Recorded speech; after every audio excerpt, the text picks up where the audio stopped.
Well, I am really thrilled today because I have a good friend that I'm interviewing, Leonard Szymczak, and I just have to tell you, he is an incredible author, writer, an award-winning author, and co-author with me of Fighting for Love. But he's amazing because not only can he write nonfiction, but he has an incredible voice that he speaks through fiction and imagination. And that's what he has with his brand new book. And Leonard, please hold it up. I have it here too. And Leonard is not only an author and a trainer and a speaker, but he's also a fantastic therapist. And that's why when we wrote our book, Fighting for Love, we had the attorney doing, mediation, trying to help people resolve their issues to divorce. And then he can put them back together or keep them together. And not only that, he works with people in psychotherapy. And I recommend him all the time. And I think he walks on water. So let me tell you, he's also written, let me just make sure I don't forget the other books that he has written. Mari, you should be my promotion manager. I do want to promote you because I find you are just incredible. Okay, so last year he wrote Bob Cratchit's Christmas Carol, The Untold Miracle of Charles Dickens's classic. Then before he wrote Kookaburra's Last Laugh, and that was all about in Australia. He can tell you more about that. And Cuckoo Forevermore, another wonderful book, which is fun and funny. And then The Roadmap Home, Your GPS to Inner Peace. That's a nonfiction. And then we wrote together Fighting for Love, Turn Conflict into Intimacy. It's another nonfiction. But I know you have other books there as well. And then, of course, his newest book, which I had the pleasure of being a beta reader, Tiny Tim's Christmas Carol, another untold miracle of Charles Dickens classics. And I'm just going to read to you what I wrote when I read it because I just loved it. It says, I love Tiny Tim's Christmas Carol. It's another heartwarming twist on Charles Dickens' novella. Leonard weaves his understanding of spirituality, which he is really a guru in that area, and psychology, which is his expertise, into a compelling story as angels being helped, as angel beings help Tiny Tim rise above his physical pain and mental suffering and embrace his true essence, which is love. And that is what Leonard is. Leonard is just love incarnate.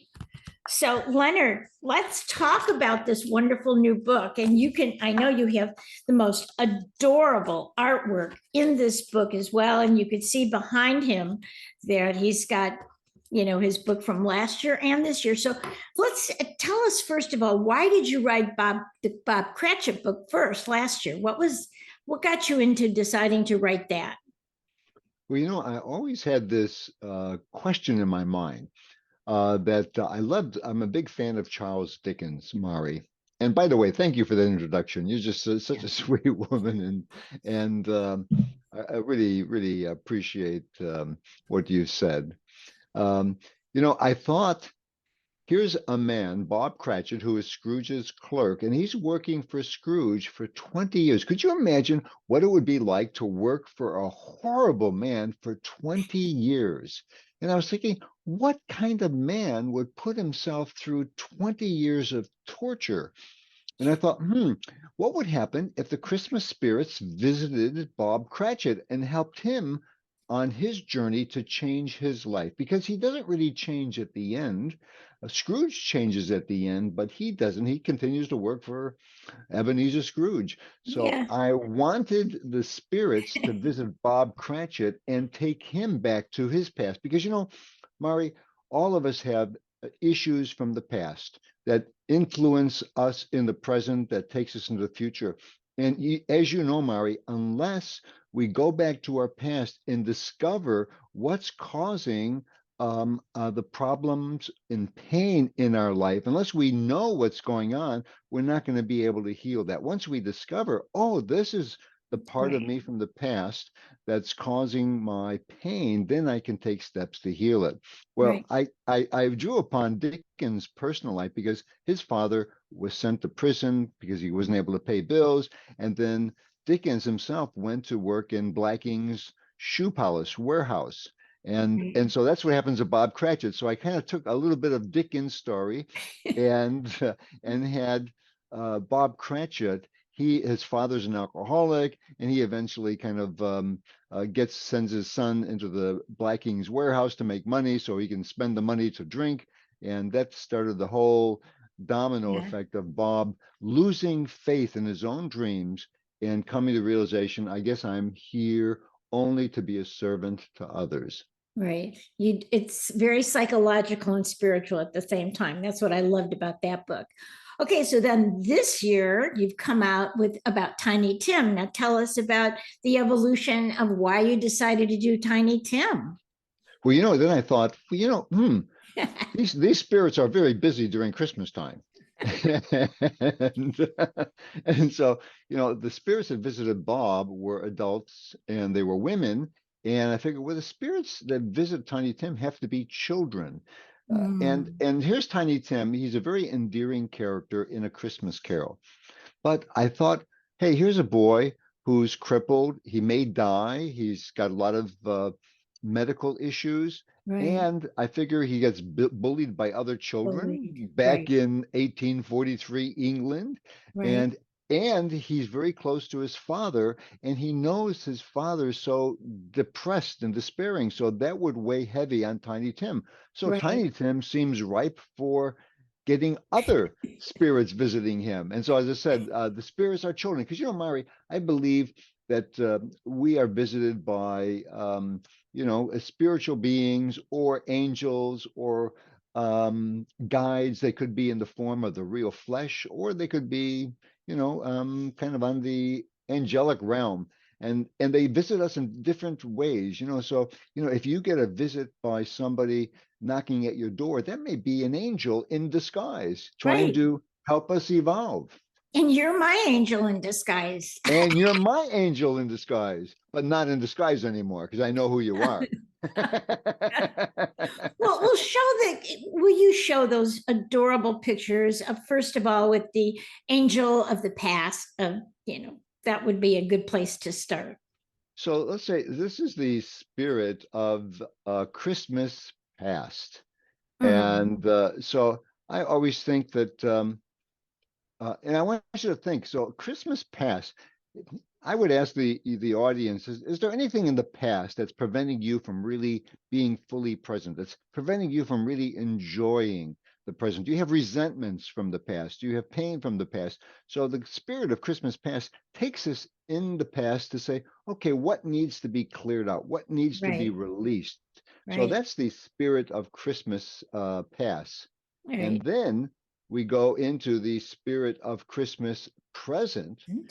And the spirit of Christmas present is to, as is in this character is called Noel. He's actually the first Noel, and Yeah. you know, and Yeah. and the spirit of Christmas present, basically, he comes and says to Tiny Tim, everyone is a present needing to be unwrapped, meaning that everyone in our physical form has a soul underneath, has a light underneath, is love underneath, and they need to be unwrapped so we can discover the light and the love. And Mm, that's what the spirit of Christmas present does. Find the love and the light in everyone you see. If you go into the shopping mall, if you go into a food mart, look at everyone as an incarnation. They are a Christmas present ready to be unwrapped. Just look for the light. And that was the right. message there. And then the third spirit, the spirit of Christmas future, Future. she gives the message Mm, that every choice we make impacts our future. And you know that, Mari, that any yeah. choice I make today is going to set the stepping stones to my future. So she says it's important to realize how you think realize what your intention is, because what you're choosing today impacts your future. So Right. that's We that's create the our reality, right? We we, create that for the future. we create our reality. And so I wanted Tiny Tim to experience these three angelic forms, to go on his transformational journey. And it's so wonderful because you have a wonderful little grandson and a little granddaughter and another grandson on the way. And, I kept thinking when I was reading, and kept thinking of little Thomas and what you might be trying to help him to understand with your insights and your spirituality and your psychological expertise. And so it's beautiful, but it's not just for children. I know whenever you write a book, you learn something too. I know that when we wrote together, I learned so much from you and from what I was going through. So, what is it that you learned from writing Tiny Tim? When I wrote Tiny Tim or any of my Christmas stories, I play Christmas music in the background. Oh, So all through the year, I've been playing Christmas music. So whenever I'm writing like Tiny Tim, I've got Christmas music playing in July, yeah, and Christmas in July. That's good. Christmas in July. So I'm Right. listening to Christmas music. It's putting me in the holiday spirit while I'm writing. And so with Tiny Tim, the lessons I've learned. So I grew up in a family that was your normal dysfunctional family. As normal as dysfunctional families are, and I grew up in a family where my father left the family. I grew up with anxiety. There was a lot of anxiety for myself, and I wanted Tiny Tim to experience some of that anxiety and worry, and so I can help him.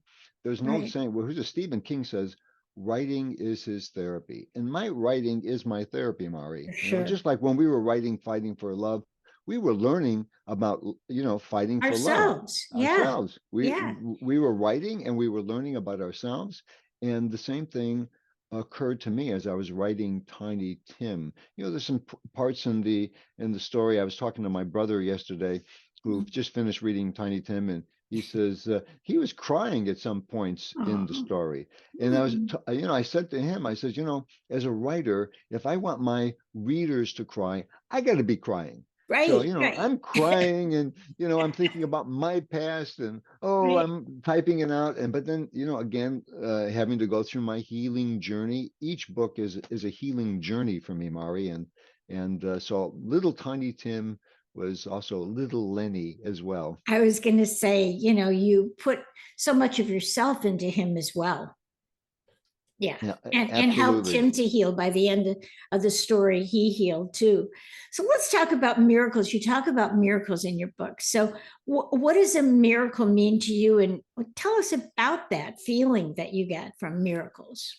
Well, I've been involved in reading A Course in Miracles for many years, but miracles basically means that I realize that I'm just a being of light. I'm a spiritual being on this human excursion.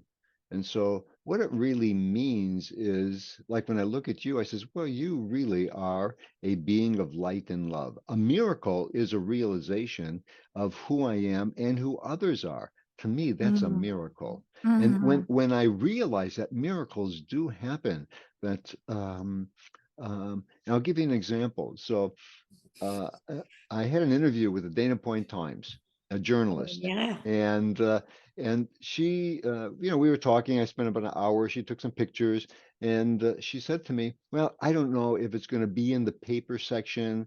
It may be there, depends upon our coverage, but at least it'll be a digital form." And I says, Yeah. "Okay." I'm expecting, Yeah. the story Whatever. to be somewhere in. If it is, it Yeah. isn't. Whatever. But then, lo and behold, a friend of mine texted me, says, "Leonard, you're on the front cover of the Dana I Point Times." know. I Yeah. says, "Oh my goodness." Now that's a miracle, because that was not my Yeah. intention. I never thought I'd be on the front page. I thought I'd be somewhere Yeah. stuck in the middle of the newspaper. But the miracle was I felt really connected to the journalist. And as I was interviewing, and we really got into my personal history and life, and I really felt I bonded with this journalist. And miracles happen when you really feel connected with other human beings, soul to soul. And when you kind of let go, right? When you don't push something, you kind of like, okay, wherever you put it, thank you so much. It was an attitude of gratitude for her even coming over to interview you, right? And then Correct? that attitude of gratitude helps to create those miracles, and just the positive. I mean, you're such a positive light that it just creates miracles for you, right? Yeah, I think that's so true. This is the Christmas time, and I always think of, if my light is shining like on a Christmas tree, then that will help the other lights to start shining as well. And when I'm with others, like with you, as you're illuminating and your light is shining, well, that shines the light on me. When we're together with others who are here to practice love and forgiveness, then that makes a better world for all of us, and it Yes. expands our sense of well-being, our positivity. And as you Yes. know, when we're feeling positive, we're creating some feel good chemicals in our Exactly. brain, oxytocin and dopamine and Dopamine, serotonin, and right? we're having all these Melatonin, all melatonin, we're that having good all these stuff. beautiful chemicals.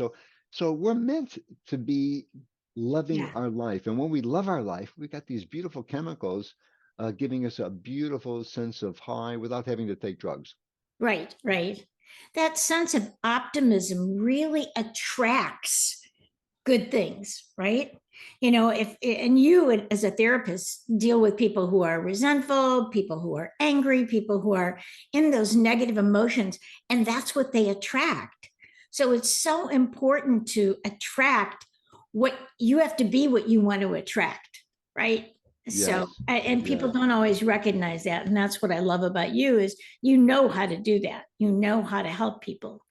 And in my stories, I like feel good stories. Yes. So a feel good story for me is, here's a character. They go through their dark times, their valley of Right. shadow death, but they always end up at the top of the mountain. They always Yeah. end through it. And to me, I like these stories that we're on this journey with the characters, because we can all relate to struggles and hardship and Right. difficulty, and that gives us hope that we can turn our life around, hope that there will be miracles in our life. And so that's my intention, is when someone is reading my book, I want them to have miracles. As a matter of fact, I start I start the actual book itself with this kind of a statement to the reader, and I say, yes, I say, whether you know it or not, my dear reader, you are in need of a miracle, and that is why you're reading this book. So Yes. I'm telling the reader that you don't know it, but when you're reading this book, you are actually reading it to get a Creating a miracle. miracle for yourself. Yeah. Yep. Mm. That's why I love it, because you're didactic, you're inspiring, and you're humorous, all these things that make us feel good. So, Leonard, your intent to make people feel good is really evident, and it works, because Thank I felt you, good when I read it. So I know it's, thank you. And there's and all it's these. the hero's journey, right? The It hero's is. journey is to go through all these challenges in life and then blossom, right? And that's what happens. That's what That's happens in true. these books. So yeah. And I like having little twists. So like, even Yeah. like little tiny Tim Cratchit. So he's being bullied by the local um Rats. the brats, Billy Pecksniff, who's called Sniffy, but Yeah. then he calls Cratchit Crutchet because he's on a Yeah. crutch. Right. So Crutchet, Crutchet. So having a little bit of humor, Yeah. and a good story for me has humor, has drama, has feel good. I want to go on this journey when I And read a book. touches your heart. Yes, And yes. touches your heart. And I like want you to be said, moved. like your brother would cry and then laugh, right? Yes, yes, Yeah. I yes. mean, you want to cry and laugh and really have those emotions kind of suck you into the story or draw you in. So I don't know about suck you in, but draw Well, you you know, into the we want story. to be, I want to be emotionally moved in a Yes. story. So this is Yes. what I want. And you know, the setting was 1843, Victorian England. I'll tell you, I had to learn so much because you know, when anybody does a historical novel, you have to learn. So I had some of my Right. beta readers correct me because originally I had Tiny Tim um, in the when the Spirit of Christmas Present appeared, I had a gingerbread house. And I thought, oh Oh, yeah, gingerbread house, because we have gingerbread houses for Christmas. right, But right. back then they didn't have gingerbread houses. So they had gingerbread, but not gingerbread houses. So I says, oh Right. geez. Yeah. And I had the illustrator had a change because he originally put a gingerbread house in that picture. I says, scrap the gingerbread house. Oh, yeah. We've got to replace it. We're gonna put sugar plums in there and some Yeah. other things. And Yeah.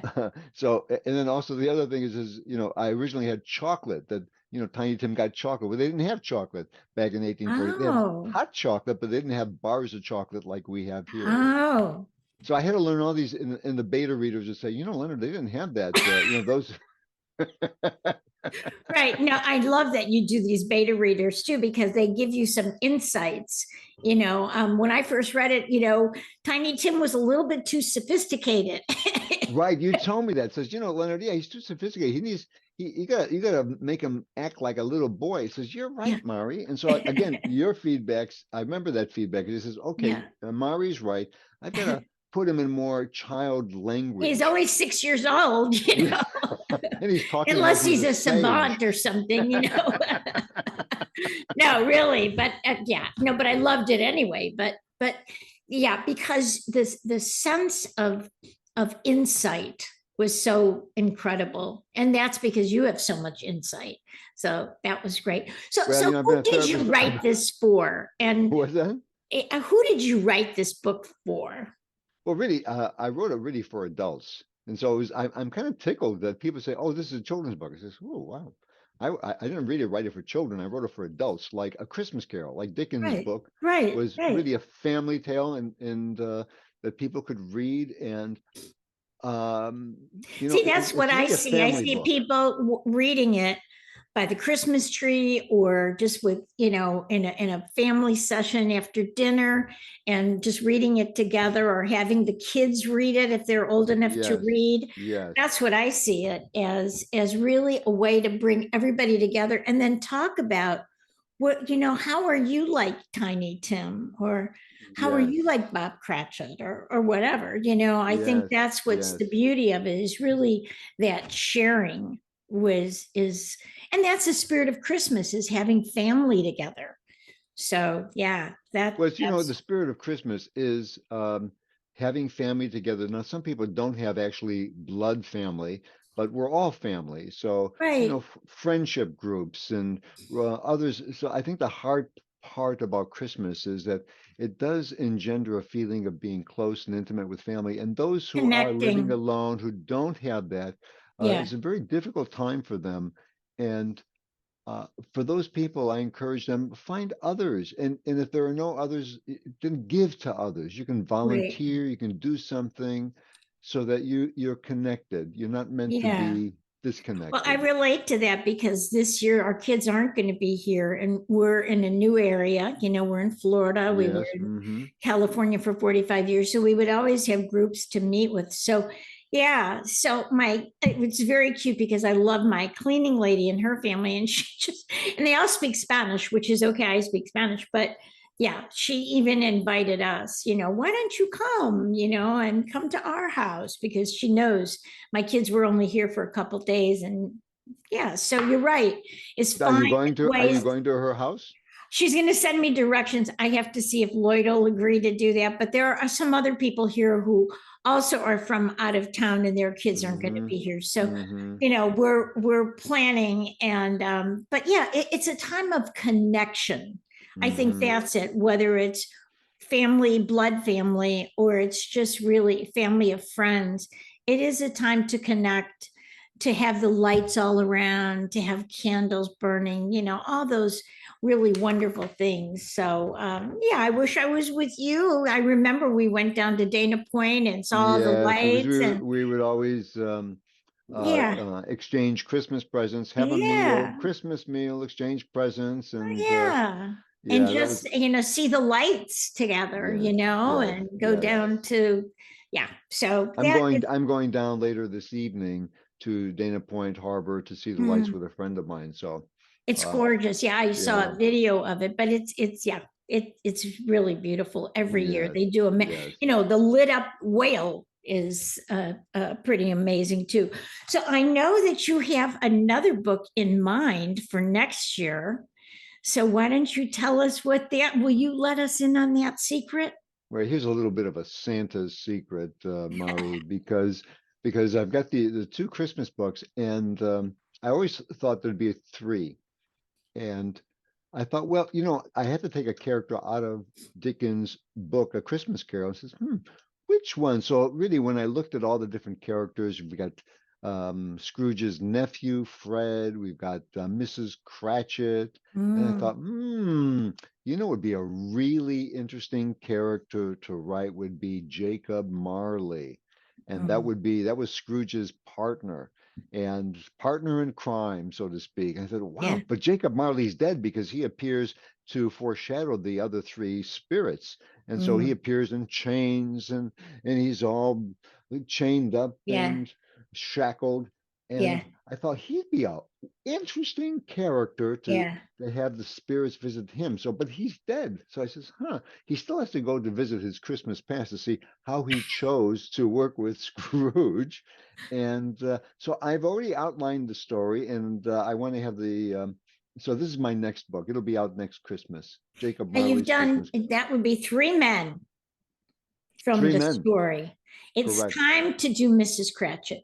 Look what And she then had to it'll go be time through. for Mrs. Cratchit. Yeah, because imagine Mrs. Cratchit, what she's going through with poor Tiny Tim, Bob Cratchit, who's depressed, and she's trying to keep the household together. You're Yeah, right. I mean, it's time for you to do a woman too. It's time. Do you think I should do a woman before a Jacob Marley? Yeah, because you've done two men. Ah, so you're voting for I'm doing Mrs. the Cratchit, huh? feminist version here. Ah, but And it's in going to bring up stuff about your mother, right? this is true. Well, in Bob Cratchit, I had the three spirits were We're women. women, yes, So that they I were. wanted to have central character. I want to have characters of women, and then Tiny Tim's There two was of these the spirits are past and girls. the present, yeah. But And you're the right. I could have. psychological part Hmm. needs, you didn't get into the psychological part of the spirits, right? The No. psychological part would be the mom, and that would help you with your mother issues. Hmm. Well, I think I'm giving. Looks like there may be a bit of a debate in my mind. Mrs. Cratchit may be fighting with Jacob Marley, and I might have to read the book "Fighting for Love," turn conflict into intimacy. Yeah, I yeah, might have to. yeah. Okay, no, me. Okay, no, me. No, me. Okay, all right. But this is the writer's life, Mari, because if there's conflict on the page, there has to be some conflict in the writer's mind Right, because that right. conflict is then transferred onto the page. Hmm, I like this. Well, I'm going to put that into the old inner GPS, Mari, and my inner guidance system and see which one is wanting to be birthed. But I Yeah. am going to Well, have I four. want you I to was going do to the do three, one but I'll do because four. I want to follow the psychological aspects of the mother. Okay. Yeah.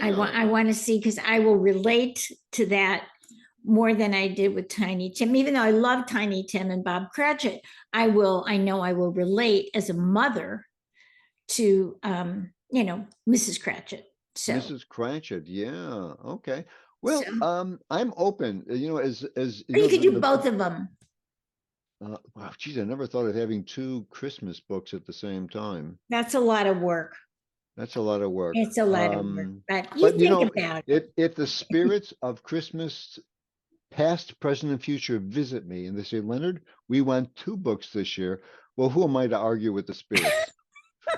I mean, what am I going to say? Well, Spirits go ask away? ask your guide Yeah. ask your guide. You're hearing from me a thought, and just kind of go with it, whatever your But guide. I was at the library yesterday because they want me to do a author presentation at the local library. And I Wonderful. was talking to the manager of the library and talking to her about the Christmas books. And she says, you should do a book on, excuse me, on Mrs. Cratchit. I thought, okay, so Second time you've heard it. but she was a woman though. So, Right. No, but that's so the second time you've heard it. So Spirit is talking to you through Spirit's talking, us. and this is a really good lesson, Mari, because I believe that we get messages from other people, just right now, Mari. I'm taking it in, Yeah. and if it gets repeating, so I wrote a book, The Roadmap Home, Your GPS Inner Peace, Yeah. and people say, well, how do you know whether your inner voice, your inner GPS is really true or just your critical parent or whatever? I says, well, listen, the voice is consistent, it's repetitive, it's calm, it's loving, it's And you gentle. hear it from all sides, And right? I'm hearing it from many things. And if the radio, I'm listening to the radio and it says, we're having a play about Mrs. Cratchit. I says, oh boy. Okay. All right. All right. Mrs. I Cratchit got again. it. Yeah, yeah, yeah, yeah. Yeah. Well, Yeah. that's wonderful. Well, I just wanted, that's our time. We're just perfect timing. So I did want to ask you. Hey, I want to say one other thing. Yes. If your listeners would like to watch a very cute trailer. I had a trailer made of Tiny Tim's Christmas Carol and a trailer made of Bob Cratchit's Christmas Carol. I hired somebody who's a screenwriter, and he created a little tiny 2-minute movie of the arc of the story. Yes. Have you seen those Yes, trailers? I did. They're They're so adorable. cute. They're very Now, is there a adorable. link on your website to them? You can go to tinytimschristmas.com. Oh, okay. Or Very good. bobschristmas.com. I mean, bobschristmas.com will take you to my the page, and there's actually the video that you can play, and tinytimschristmas.com, and you'll be able to play the Tiny Tim's Christmas Yeah. And I want you trailer. we're going to put this video up, but I want you to, and we'll have your website here, but I want you to give your website again too. Sure. My website is leonardsz.com. So I mean, I have two, Leonard, www.leonardszymczak.com, but who the heck can spell Leonard Szymczak? Yeah, right. I mean, when you got a name like Szymczak, how are you going to do I that? know. So, I always have to double check myself when I'm writing. so I also have the link leonardsz.com. Smart.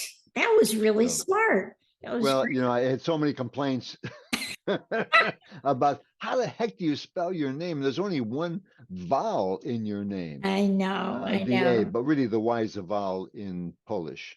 Right, right.